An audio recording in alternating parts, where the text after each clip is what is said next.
नमस्कार मैत्रिणींनो, बऱ्याचदा कटोरी ब्लाऊज शिवताना तुम्हाला असे प्रॉब्लेम्स येतात की चेस्ट साईजनुसार बस्ट साईज ही मोठी असते आणि कटोरी व्यवस्थित बसत नाही तर कमी पडते.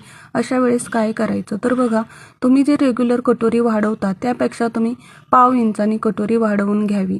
म्हणजेच जर 1.5 इंचानी वाढवत असाल तर 1.25 इंच करू शकता आणि कटोरीचा आकार दाखवल्याप्रमाणे मोठा करून घेऊ शकता.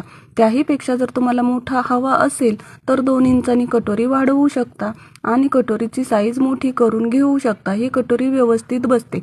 त्यानंतर तुम्हाला कटोरीची साईज छोटी हवी असेल, चेस्ट ही हेवी असेल आणि कटोरीची साईज जर छोटी असेल, बस साईज छोटी असेल तर तुम्ही 1 इंच 1.25 इंच असं करून कटोरीची साईज ही कमी करू शकता. आणि बघा, खूप सुंदर असे कटोरीला गोलाकार आलेला आहे. अशा प्रकारे तुम्ही कुठल्याही साईजमध्ये कटोरी बनवू शकता. ही ट्रिक्स तुम्हाला माहीत होती का? कमेंट करून नक्की सांगा.